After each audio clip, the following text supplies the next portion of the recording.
Un homme inconnu arrive dans la ville et se met à crier qu'il est un dompteur né, capable de connaître tout à propos de tout ce qu'il fréquente, animal ou humain.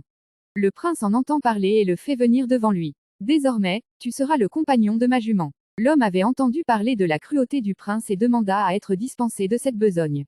Mais le prince résista. Au bout de quelques jours, le prince appela l'homme et lui demanda: quel défaut as-tu trouvé à ma jument? L'homme supplia qu'on lui épargnât de répondre, mais le prince insista. Eh bien, ta jument est de race pure, il est vrai, mais elle n'a jamais tété du lait de sa mère. Le prince furieux le fit mettre en prison et ordonna de faire venir celui qui lui avait vendu la jument. Quand il fut devant lui, il lui mit une épée sur la gorge et lui ordonna de dire la vérité. Eh bien, mon prince, cette jument a perdu sa mère lors de la mise bas. Je l'ai donc confiée à ma vache dont elle a tété le lait. Le prince étonné fit libérer l'homme et le fit venir devant lui. Dis-moi, comment as-tu su que ma jument n'a pas tété le lait de sa mère? Excellence, une jument mange la tête levée vers le haut. Quant à la tienne, elle a l'habitude de chercher sa nourriture en bas, ce qui est l'habitude des vaches. Le prince étonné ordonna qu'on lui servît chaque jour un poulet au petit déjeuner, au repas de midi et au dîner. Puis il se tourna vers lui et lui dit: à partir d'aujourd'hui, tu seras le confident de mon épouse et je te demanderai plus tard de me dire ce que tu lui as trouvé comme défaut. L'homme eut beau supplier de lui épargner cette mission, rien n'y fit.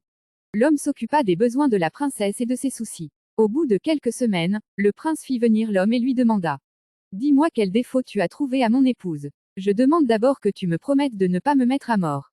Après avoir obtenu la promesse du prince, l'homme dit: votre épouse, Excellence, a des manières de princesse. Mais dire qu'elle est de sang royal est une erreur. Le prince, furieux, le fit mettre en prison et alla voir ses beaux-parents, qui étaient les princes d'une autre contrée.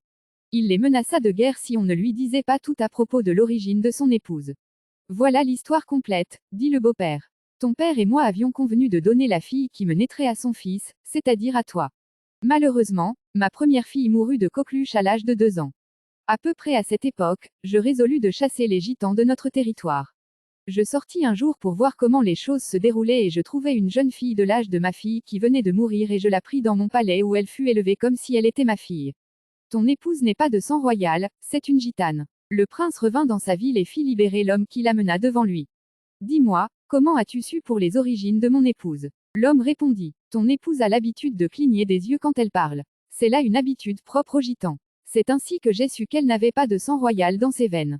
L'homme ordonna qu'on lui servît un mouton rôti aux 3 repas du jour. Puis il le désigna comme son propre confident. Au bout de quelques semaines, le prince lui ordonna de lui énumérer ses défauts.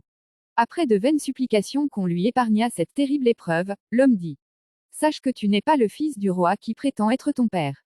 Le prince, vexé, fit mettre l'homme en prison et lui coupa toute nourriture. Il alla voir sa mère et lui demanda de lui dire la vérité sur son père. La mère répondit: ton père ne pouvait avoir d'enfant. Il épousait une femme et au bout d'1 an, si elle ne lui donnait pas de fils, il l'exécutait.